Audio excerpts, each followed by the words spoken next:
Bismillahirrahmanirrahim. Assalamualaikum warahmatullahi wabarakatuh. Alhamdulillahirabbil alamin. Segala puji bagi Allah yang Maha menatap, Maha dekat, Maha menyaksikan, Maha mengetahui segala-galanya. Tidak ada yang tersembunyi bagi Allah Subhanahu wa ta'ala dimanapun, kapanpun. Dialah Allah pencipta langit, bumi dan segala yang ada. Dialah Allah Subhanahu wa ta'ala pemilik langit dan bumi berikut semua yang ada di dalamnya. Dialah Allah yang mengurus segala-galanya terus menerus, tidak memerlukan bantuan siapapun. Dialah Allah yang mendesain kita dan mengurus diri kita setiap saat. Tidak ada yang bisa lari dari Allah, tidak ada. Semua makhluk yas'aluhu man fis samawati wal ard. Semua makhluk memerlukan pertolongan Allah. Berbahagialah bagi yang diberikan nikmat yakin kepada Allah, karena surga dunia ada pada keyakinan dan ketaatan. Tidak ada bahagia tanpa keimanan dan amal soleh. Allahumma salli ala sayyidina Muhammadin wa ala alihi wa ashabihi ajma'in. Allahumma hdina li ahsanil akhlaq. Ya Allah, tunjukkan kepada kami akhlak yang baik. La yahdina li ahsaniha illa anta. Tiada yang dapat menunjuki kami kepada kemuliaan akhlak selain Allah. Hadirin sekalian, hidup di dunia hanya sekali, sebentar, belum tentu panjang umur. Tidak ada jaminan umur kita panjang. Meninggal tidak harus tua. Kapanpun, bila sudah waktunya tiba, pasti kita meninggal. Allah merahasiakan ajal kita agar kita selalu siap setiap saat.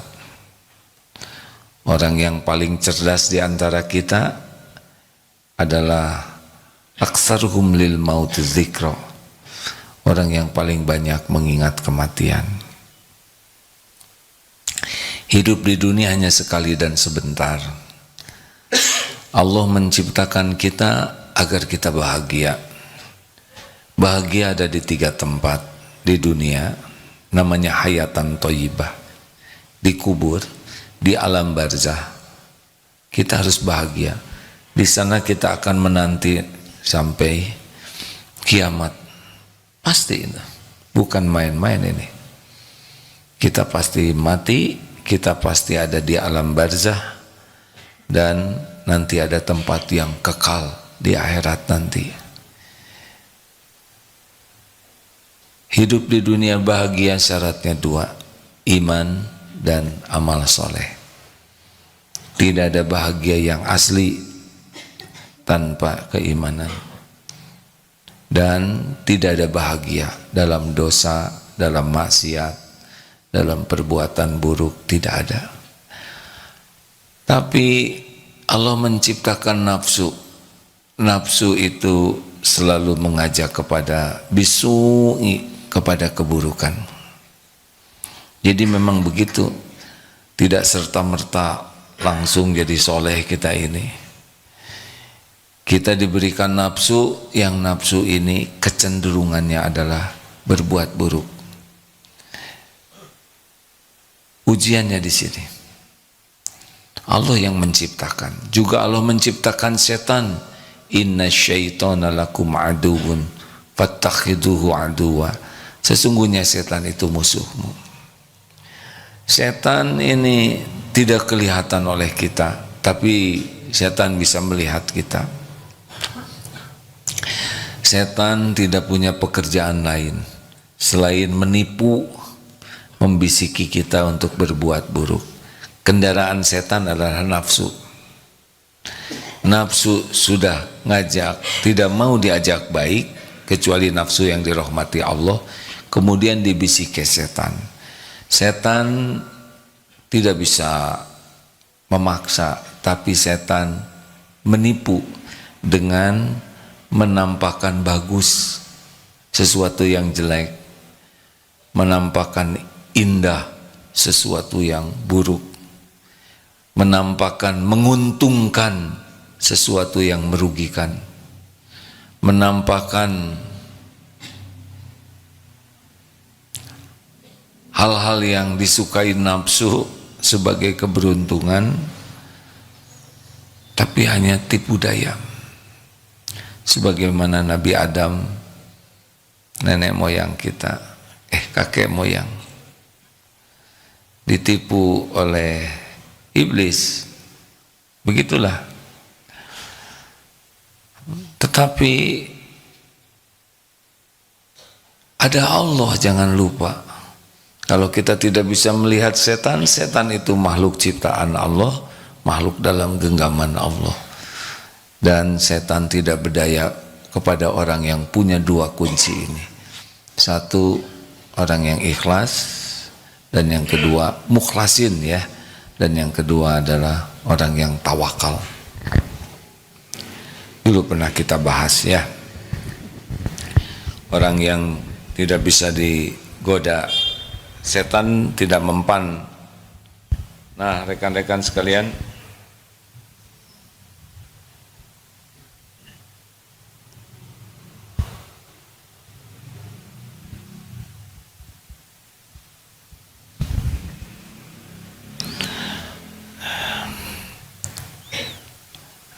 judulnya tidak ada sinyal ya.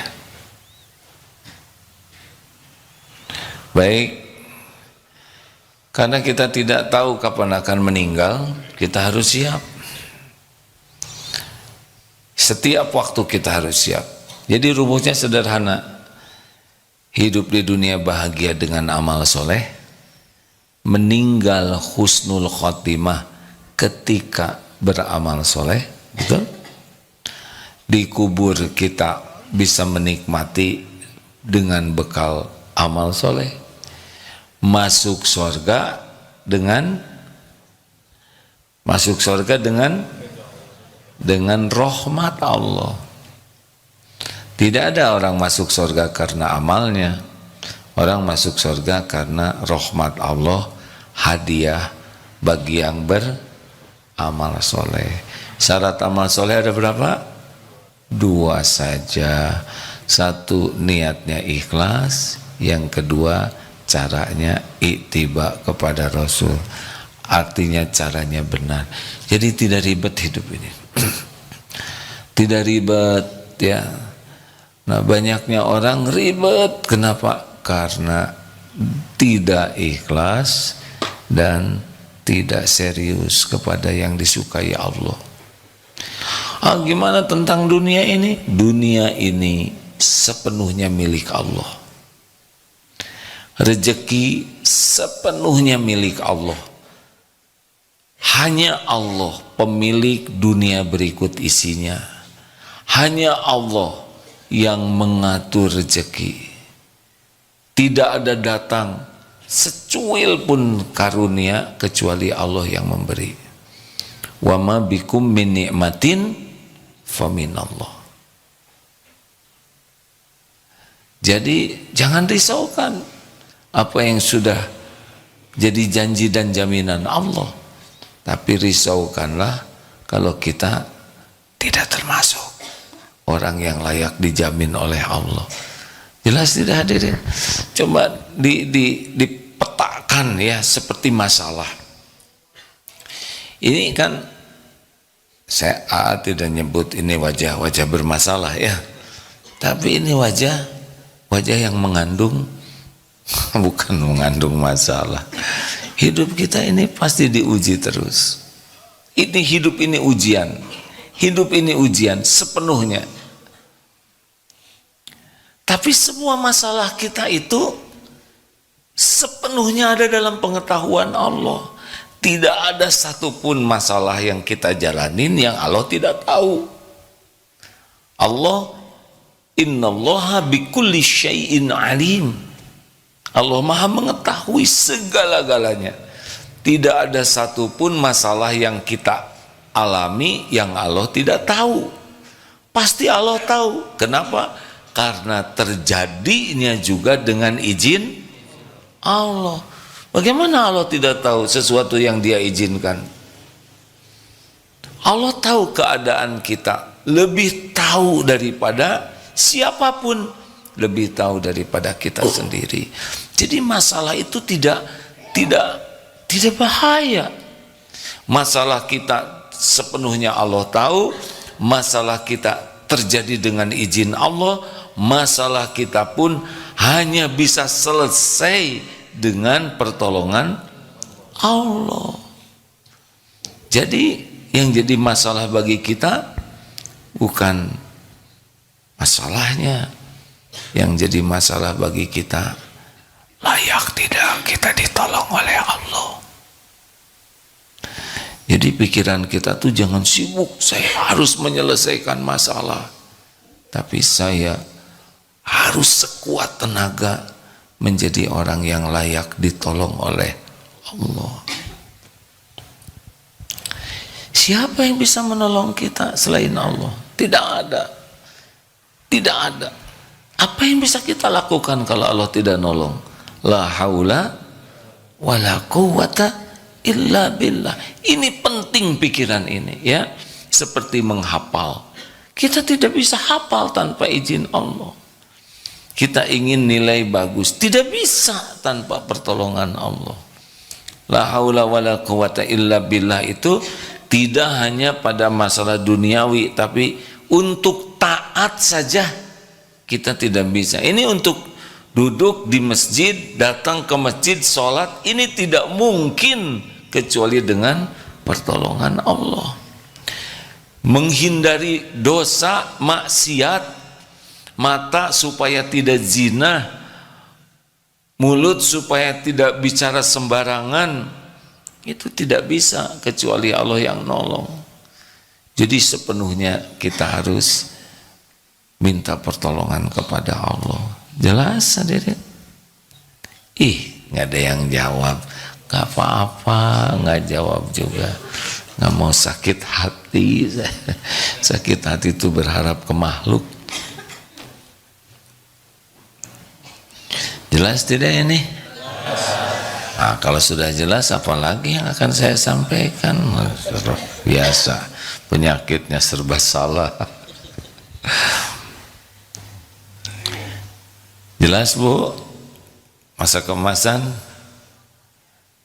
Tenang aja, ada Allah. Allah yang maha dekat, Allah yang maha tahu segalanya, Allah yang maha kuasa atas segala-galanya. Gimana kalau nanti kejadiannya nggak cocok dengan yang saya inginkan? Ya nggak apa-apa. Kalau itu yang terbaik dari Allah, memang itu yang paling penting bagi kita. Tidak harus semuanya cocok dengan keinginan. Tidak. Kita tahunya sedikit sekali tentang hidup ini, benar? Dangkal. Wa'asa antakrohu syai'a wa huwa khairul lakum. Boleh jadi engkau tidak suka padahal baik menurut Allah bagimu. Wa asa an tuhibbu syai'a wa huwa syarrul lakum. Boleh jadi engkau menyukai sesuatu padahal buruk menurut Allah bagimu. Wallahu ya'lamu wa antum la ta'lamun. Allah Maha tahu, kalian tidak tahu. Maka jangan apa dek? Jangan sok tahu. Gimana saya sudah doa, sudah ikhtiar. Misalkan ada seseorang yang ingin nikah, sudah doa, sudah ikhtiar, ternyata benar-benar nikah si calonnya itu dengan temannya. Ini mangap gitu, seperti menjiwai deh. Gimana kira-kira pengen nikah dengan seseorang dan benar terjadi seseorang itu nikah, tapi bukan dengan dirinya. Kalau sudah doa, sudah istiqoroh, hati ini dibulak-balik oleh Allah, tidak akan dibuat luka. Walaupun tidak cocok, hati kita dibuat ridho kepada takdir. Nah, ini nikmat. Jadi jangan cemas, kalaupun kejadiannya tidak cocok dengan keinginan kita, ya tidak apa-apa. Yang penting kita doa dan ikhtiar yang terbaik. Tidak jadi, gak ada masalah. Mau beli rumah misalkan, 5 menit yang lalu ada yang beli, ya sudah gak apa-apa. Tidak harus punya rumah itu. Mau masuk kampus keinginan kita, ternyata waktu ujian kita mules, ya nggak masalah. Wah, gara-gara mules saya jadi nggak keterima. Enggak, memang saudara nggak akan keterima, makanya dibikin mules. Kalau kita paham tentang bagaimana hidup ini, jadi nggak stres.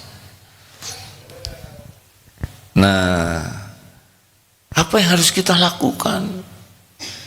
Yang penting sekarang memperbanyak doa, lalu sempurnakan ikhtiar. Kalau mau akhlak baik, ini beberapa doanya ya.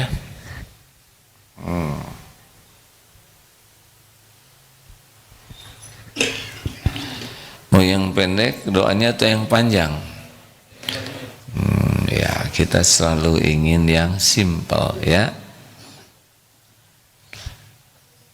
Hadits riwayat Ahmad, ini doa simple. Allahumma ahsanta khalqi fa ahsin khuluqi. Ya Allah, sebagaimana Engkau telah memperbagus penciptaan diriku, maka baguskanlah akhlakku. Allahumma ahsanta khalqi fa ahsin, maka baguskanlah khuluqi, akhlakku. Ini biasanya katanya orang bercermin dengan doa ini setiap waktu aja. Tapi wajah saya kurang cakep, apa nanti jadi akhlak saya kurang cakep? Kurang cakep tuh menurut nafsu. Allah membuat kita ini yang paling pas, paling sempurna menurut ilmu Allah untuk kita. Tapi kan keren tuh kalau saya kulitnya putih cemerlang atau bersinar. Mau ngapain? Nanti saudara jadi senter kalau bersinar. Sudah tuh. Inilah yang paling pas bagi kita. Tinggi yang paling pas, warna kulit yang paling pas ya. Udah nggak ada. Pokoknya kita didesain yang paling pas itu begini. Nanti akan bercahaya kalau akhlaknya bagus. 2, ini hadis Bukhari, Muslim sekarang ya. Allahumma hdini li ahsanil akhlaq, yang tadi ini ya. Allahumma ya Allah, Allahumma hdini li ahsanil akhlaq, la yahdi li ahsaniha illa anta. Ya Allah, tunjukkan kepadaku akhlak yang baik, tidak ada yang dapat menunjukkannya kepadaku selain Engkau kepadanya ya. Allahumma hdini li ahsanil akhlaq, la yahdi li ahsaniha illa anta. Washrif anni sayyi'aha, dan palingkan dariku kejelekan akhlak. La yasrifu anni sayyi'aha illa anta. Tidak ada yang dapat memalingkannya dariku selain Engkau. Hadis riwayat Muslim. Coba udah apa belum? Allahumma hdini li ahsanil akhlaq, la yahdi li ahsaniha illa anta. Illa anta ya, bisa tidak disebutkan. Illa anta.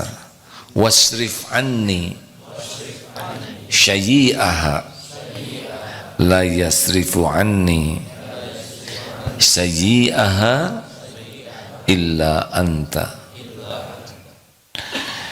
Ya Allah, tunjukkan kepadaku akhlak yang baik. Allahumma dini li ahsanil akhlak, la yahdi li ahsaniha. Tidak ada yang dapat menunjukkan kepadanya, kepada akhlak yang baik, illa, kecuali anta, engkau. Washrif anni sayyi'aha, dan palingkan dariku akhlak yang jelek. La yashrifu anni sayyi'aha illa anta. Tidak ada yang dapat memalingkannya selain engkau. Jadi jangan cuma minta uang aja, tapi minta diberikan akhlak yang baik. Ada satu doa lagi, Allahumma,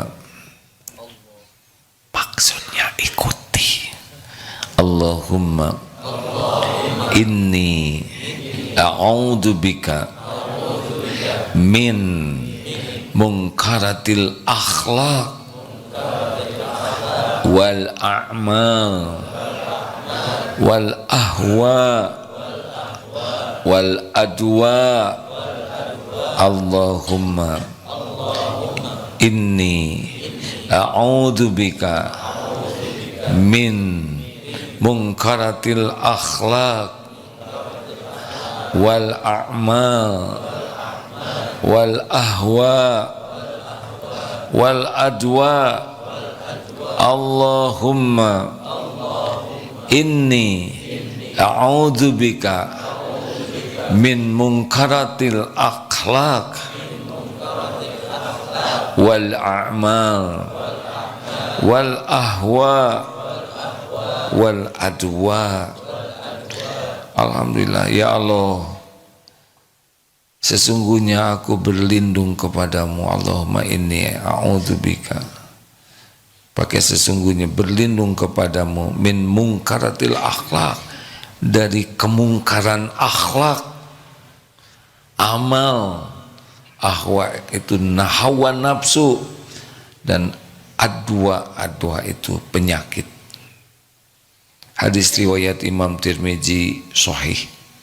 Amalkan ini ya. Ya, jadi selain doa-doa minta yang kita sukai, minta yang Allah sukai. Demikian, harus minta. Kemudian ikhtiar.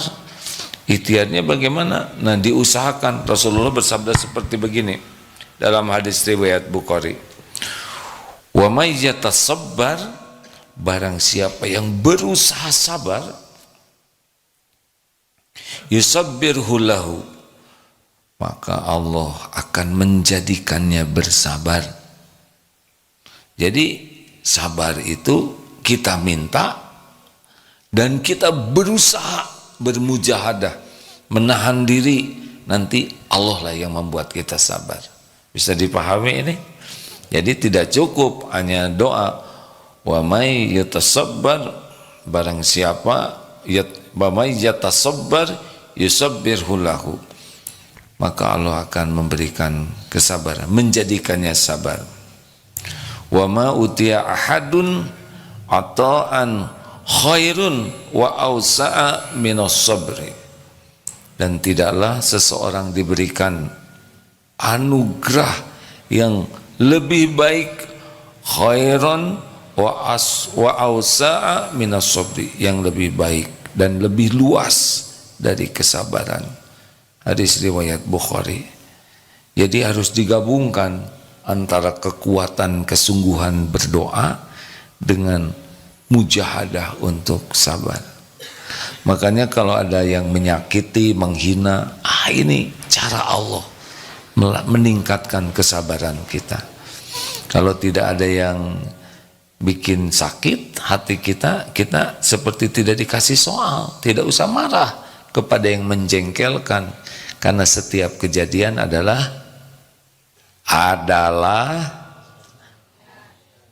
ujian.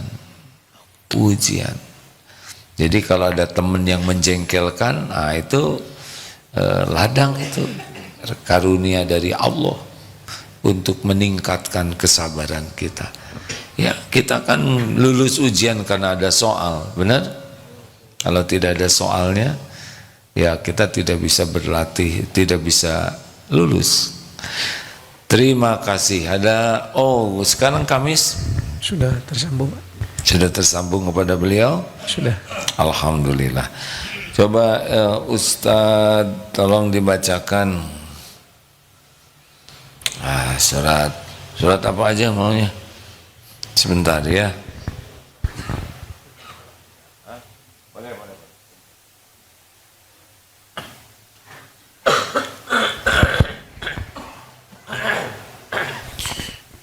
Quran Surah Yunus, Surah ke-10 ayat 107. A'udzu billahi minasy syaithanir rajim. Bismillahirrahmanirrahim. Wa in yamsaskallahu bidurrin fala kashifa lahu illa hu wa in yuridka bi khairin fala radda li fadlihi yusibu bihi man yasha'u min ibadihi wa huwal ghafurur rahim. Jika Allah menimpakan suatu mudarat kepadamu, tidak ada yang dapat menghilangkannya kecuali Dia. Dan jika Dia menghendaki kebaikan bagimu, tidak ada yang dapat menolak karunia-Nya. Dia memberikan kebaikan itu kepada siapa yang Dia kehendaki di antara hamba-hambanya. Dialah yang Maha Pengampun lagi Maha Penyayang.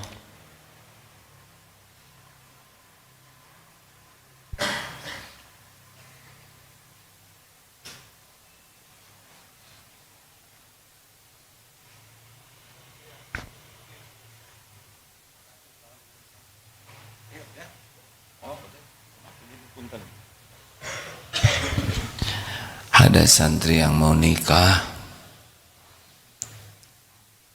sudah nggak apa-apa, begitu aja informasinya. Ini kalau santri ada yang mau nikah, kita ada satu mobil bagus ya untuk dilihat aja. Tapi kalau mau nikah mau pinjam silahkan ya sekali-kalinya mungkin ya pinjam, nggak ada masalah, gratis. Bagi yang mau nikah pakai mobil bagus, ada bagus tuh relatif ya. Kata yang mobilnya sangat jelek, lihat yang ini jadi bagus. Tapi yang mobilnya sangat bagus, yang ini jadi jelek. Tapi kalau syukur selalu bagus. Baik, terima kasih. Kita buka pertanyaan sekarang. Bagi yang akan bertanya, silakan. Seperti begini. Ayo. Malu-malu. Udah Nil, silakan ya. Silakan, boleh maju sedikit? Maaf. Di medsos boleh disiapkan beberapa pertanyaan. Ya, jarang-jarang kita bisa diskusi. Bismillah. Assalamualaikum warahmatullahi wabarakatuh. Waalaikumsalam warahmatullahi wabarakatuh. Ya, punten saya Saifullah Bonto, mahasiswa ilmu politik. Mahasiswa ilmu politik. Ya. Barangkali ini ada kaitannya dengan perpolitikan Indonesia sekarang. Karena sekarang kita membahas terkait tentang akhlak. Yeah. Menurut AA, akhlak seperti apa yang harus dicontohkan para calon-calon pemimpin kita demi menjaga persatuan dan kesatuan bangsa Indonesia ke depannya? Wah, barangkali seperti itu, A. Berat. Terima kasih. Baiklah. Kita harus sesuai dengan UUD 45. Jadi persoalan bangsa yang terbesar itu bukan masalah persoalan politik, bukan masalah ekonomi, bukan masalah sosial dan budaya. Inti persoalan sebuah bangsa adalah masalah akhlak. Kalau akhlaknya kurang baik, maka berpolitik juga kurang baik. Jadi begitulah.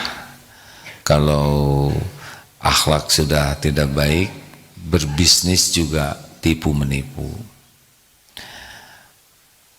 Semua orang tuh sebetulnya senang dengan orang yang berakhlak baik, tapi senangnya orang lain yang baik. Contoh nih ya, santri akhwat, santri, mana suaranya? Apakah mau punya suami yang ganteng? Jawab, ini bisa diijabah hadirin. Jangan terlalu keras, biasa aja kan masih SMP ya. Serba salah, jawab salah, diam salah. Apakah mau punya suami yang ganteng kelak? Malah nggak jawab lagi, mau tidak? Udah ganteng, pinter, mau? Udah ganteng, pinter, banyak uangnya, mau? Makin keras. Udah ganteng, pinter, banyak uangnya, akhlaknya bejat. Oh, kan akhlak. Jadi ada harapan, ya, bagi ada harapan bagi saudara-saudara ya, yang kurang gimana gitu. Saya tidak tega nyebutnya. Ikhwan, apakah mau punya istri yang cakep? Udah cakep, pintar? Udah cakep, pintar, banyak uangnya, mau? Tapi akhlaknya mulia. Waduh. Oh, si Amal licik katanya. Nah, akhlak. Nah, akhlak itu kalau untuk dirinya baik, solih, banyak yang suka. Tapi ada yang lebih baik dari orang yang solih, yaitu muslih. Dia baik dan dia berusaha keras agar orang lain pun ikut baik. Nah, inilah politik para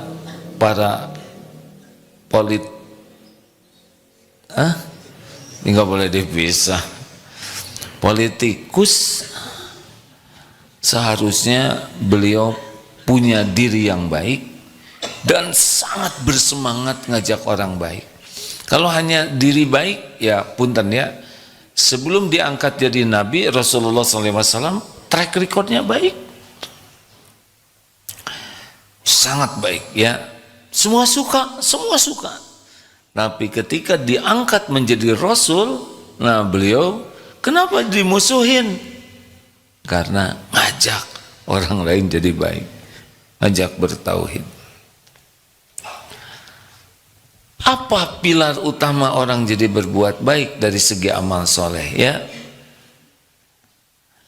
Adalah sidik, jujur, terpercaya. Karena alaikum bisidqi fa inna sidqa yahdi ilal birri. Jadi hendaklah kalian jadi orang jujur. Dari jujur mengantarkan kepada kebaikan. Kebaikan, dari kebaikan yahdi ilal jannah. Ini penting sekali. Kalau orangnya sudah tidak jujur, yahdi ilal fujur, mengantarkan kepada kejahatan, keburukan. Jadi pemimpin di Indonesia itu harus komitmen jadi orang benar, jadi orang yang jujur, terpercaya. Dari sini baru bisa berbuat baik. Kalau orangnya sudah tidak jujur, maka kalau dia berbuat sesuatu, dia akan sibuk untuk melakukan ketidakjujurannya. Kalau punya jabatan, nanti dia waktunya digunakan untuk berbuat tidak jujur, dan sisa waktu lainnya digunakan untuk menutupi ketidakjujurannya. Jadi kapan kerjanya? Benar? Makanya sepanjang ranking bangsa ini bangsa yang banyak korupsinya masih berat, ya masih lama bangsa ini jadi baik. Sepanjang banyak sekali kasus ketidakjujuran masih lama, karena tidak akan baik. Orang yang tidak jujur itu tidak bisa berbuat baik. Kalaupun berbuat baik, acting. Baiknya itu baik untuk menutupi ketidakjujurannya. Gitu. Satu aja udah berat ya kan. Tapi gimana orang bisa akhlaknya baik? Akhlak itu, akhlak mulia itu berbanding lurus dengan tingkat keimanan. Jadi orang itu makin kuat imannya, langsung penampakannya adalah makin bagus akhlaknya. Dia tidak akan bohong, dia tidak nyakitin orang, dia tidak akan licik, karena dia tahu ada Allah yang melihat dirinya, yang menguasai segalanya. Makanya kalau cari pemimpin, usahakan pemimpin yang punya keimanan kepada Allah, kepada hari akhir. Kalau pemimpinnya nggak kuat imannya atau lemah iman, dia nggak takut ke Allah, ya. Lalu kuat iman datang dari mana? Ini pemimpin berakhlak, datang dari keimanan. Kuat iman datang dari mana? Dari paham agama yang diamalkan.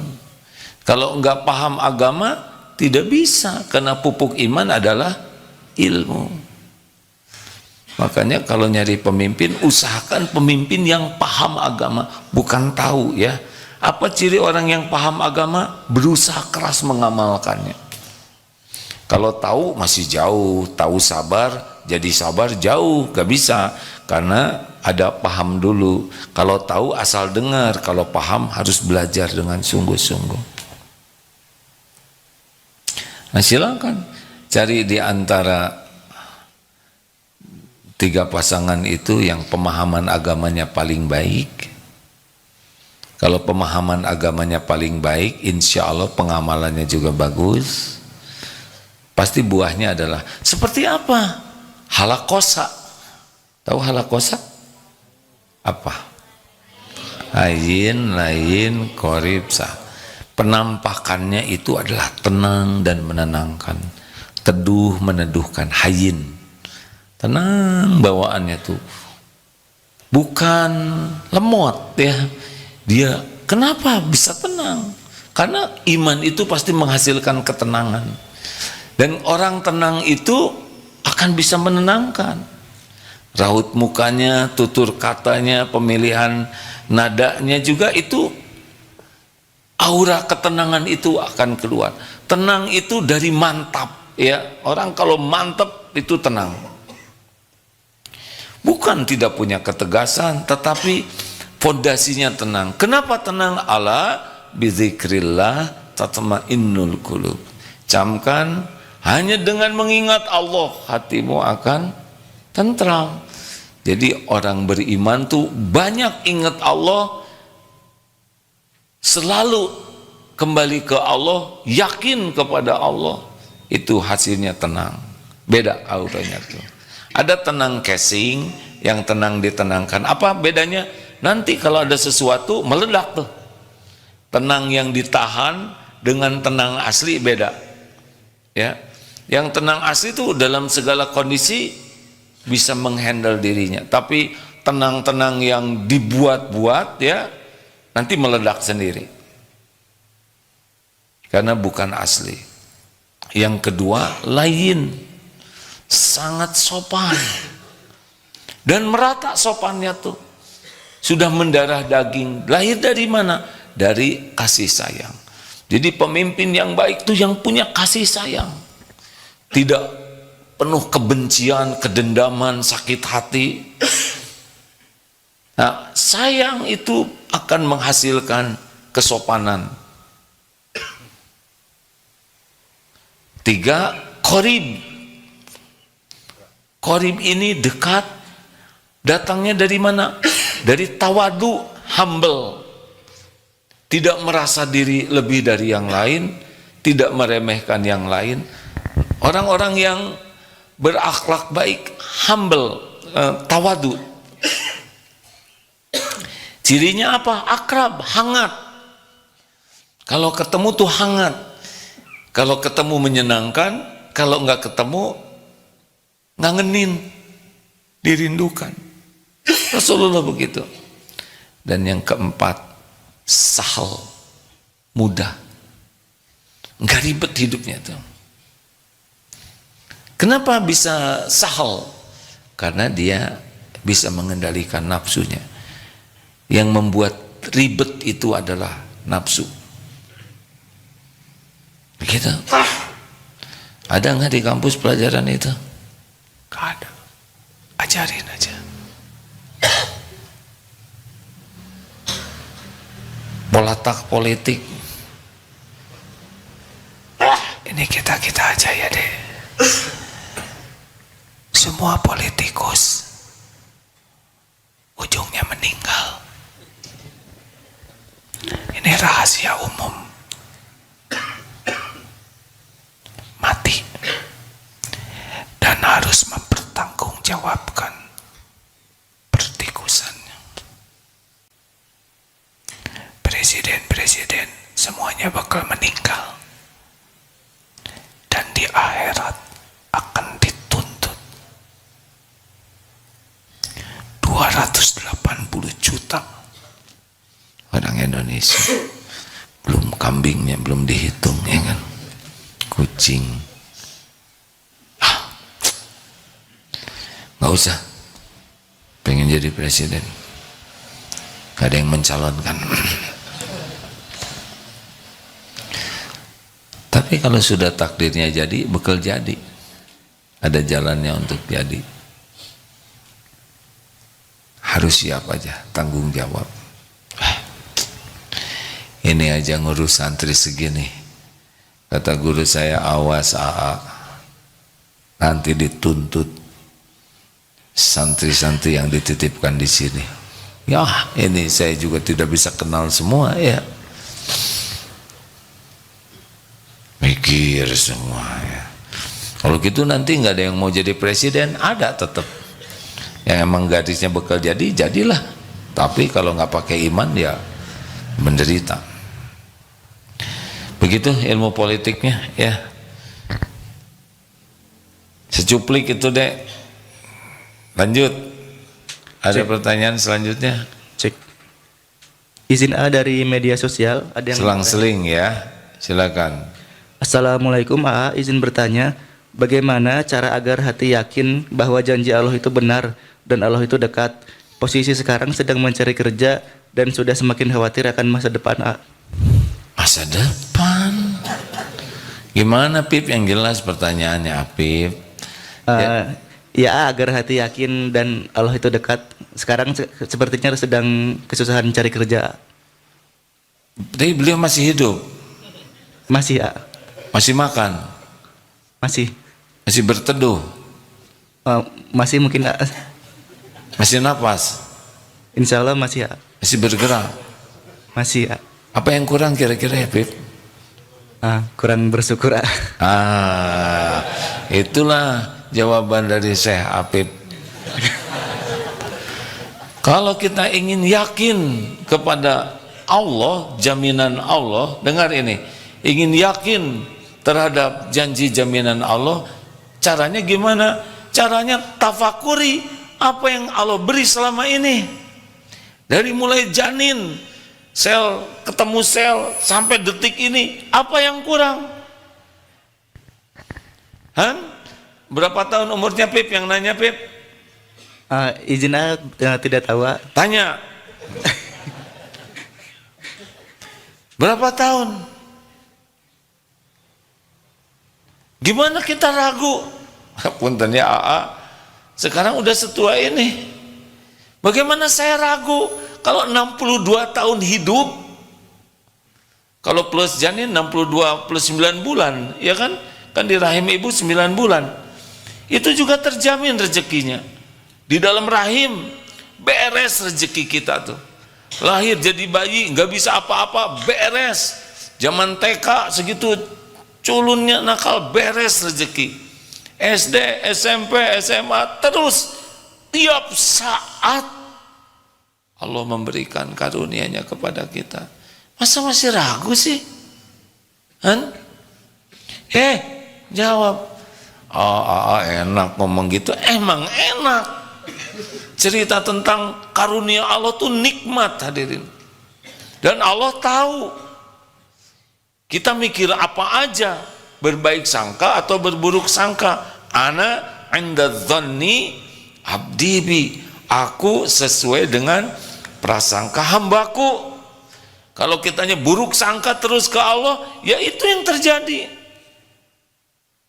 Allah tahu isi hati. Wa huwa ma'akum ainama kuntum, dan Dia bersamamu dimanapun engkau berada. Wallahu bima ta'maluna basir, dan Allah Maha melihat apapun yang engkau lakukan. Wa huwa alimum bidati sudur, dan Allah tahu apa yang dibisikkan di hati. Ayo dek, berbaik sangka ke Allah. Nulis juga pertolongan Allah, ya kan? Berarti punya HP, ya kan? Ya tapi nggak ada pulsanya. Kalau nggak ada pulsanya nggak terkirim. Syukuri yang ada, ikhtiar, doa. Apa yang paling penting? Istighfar. Jangan-jangan buruk sangka, banyak dosa. Saya sudah tahajud, khusyuk tidak. Kok tahu sih? Karena sama, ya. Bagaimana khusyuk, ngerti juga tidak, belajar arti Fatihah juga enggak. Ayolah, berbaik sangka, perbaiki diri. Gitu ya. Ada lagi? Silakan dek. Izin Santri Mary bertanya. Ada 2 pertanyaan Yang pertama, bagi orang yang baru hijrah, pakaian yang dulu belum syar'i itu baiknya dibakar atau disedekahin. Pertanyaan kedua, jika kita punya teman yang suka celtak-celtuknya nggak enak, kalau kita menghindarinya untuk biar menghindari penyakit hati, boleh atau tidak? Terima kasih Ya, satu pakaian. Aduh, saya tidak ada ribet nih bicara tentang ini, karena ini masalah perempuan ya, nanti kita jadi ngebayangin lagi. Kalau dikasihkan dipakai dia ya. Tapi kan kalau di rumah bisa dipakai, betul tidak? Jadi dikasihkan untuk dipakai di rumah. Keluar pakai yang syar'i. Kan kalau di depan mahramnya nggak apa-apa. Ya kan? Iya, memang begitu. Terus gimana kalau ada yang suka celetak-celetuk? Kalau paling bagus kita bisa membantu beliau untuk berubah. Jadi tidak celetak-celetuk kecuali zikrullah. Tapi kalau kita sudah menyampaikan beliau tetap dan kita dekat dengannya, kita jadi kotor hati, ya jaga jarak, tidak apa-apa. Bukan untuk memutuskan persahabatan, tapi ya mau apa, kita jadi ikut rusak, benar? Menolak begini ya, menghindarkan kemudaratan lebih diutamakan daripada yang mendatangkan kemaslahatan. Seperti waktu COVID kemarin, salaman itu sunnah, tetapi zaman COVID bisa terjadi penularan. Nah, kita tidak salaman itu menghindari kemudaratan, itu lebih baik daripada salaman tapi bisa menimbulkan kemudaratan pada waktu itu, ya. Jelas deh? Ya. Aslinya ya, ini aslinya. Aslinya setiap kali kita ketemu orang tuh peluang jadi dosa. Setiap ngobrol itu peluang jadi dosa. Benar. Mata akan menilai, mata akan berpeluang kita kotor hati dari mata. Pikiran, pendengaran kita, ya, mulut. Bicara itu susah. Bicara baik itu tidak mudah. Kalau asal ngobrol, ada ujub, ada riya, ada ditambah-tambah, ada bohong, ada menghina, ada gibah, ada fitnah. Sekali ngobrol itu banyak peluang tergelincir hati, tergelincir kata-kata. Tidak mudah. Makanya tidak harus kita gaul dengan semua orang. Bergaul dengan penjual minyak wangi akan ya ikut harum karena dia coba tes ini. Bergaul dengan pandai besi ikut bau bakaran dan terperciki api. Itu isyarat dari Rasulullah SAW. Kalau boleh pilih teman yang standar akhlaknya lebih tinggi dari kita, sehingga kita terupgrade. Tapi kalau gaul dengan yang maaf ya akhlaknya masih sedang berproses untuk baik, kita bisa merasa soleh tuh. Ya, ada orang sholatnya hanya 3 kali karena subuh kesiangan, isya ketiduran. Tapi gaul dengan yang jarang sholat, tetap jadi ustadz beliau, ya gak? Padahal beliau juga minus ya. Iqra paling tinggi teh Iqra jilid berapa? 6. Gaul dengan buta huruf Al-Quran. Udah keren itu kiai itu hadirin. Begitulah kalau kita bukan tidak boleh gaul ya dengan saudara-saudara kita yang masih berproses, tetapi intensnya gaul itu akan mempengaruhi agama kita. Begitu, terima kasih sahabat-sahabatku yang baik. Masya Allah. Insya Allah nanti asar kajian Al-Hikam masih bisa direlay. Katanya mau ada kedatangan capres cawapres, salah satunya ke sini. Kalau amah pasrah kepada Allah ya mangga, kalau ada tamu ya tentu saja kita hormati ya. Saudara tidak usah banyak pikiran ya enggak. Nah dipikir juga enggak ngepek, betul tidak? Yang penting nanti nyoblos aja. Yang diharapkan paling paham agama, paling mengamalkan. Biar bagi kita doa orang lain punya pilihan yang berbeda, ya nggak apa-apa, nggak usah jengkel. Kan tiap orang nanti dihisab dengan pilihannya masing-masing, betul tidak? Dan kita tidak bisa maksa orang, dan kita tidak usah sebel juga, tinggal cos aja ya nggak. Nanti yang paling diyakini. Saya tetap komitmen untuk Pilpres kali ini tidak menyebut nama ya, tapi kriteria gitu. Tapi auranya sudah terasa. Demikianlah hadirin sekalian, kita akhiri. Subhanakallahumma bihamdik, asyhadu alla ilaha illa ant, astaghfiruka wa atubu ilaik. Assalamualaikum warahmatullahi wabarakatuh.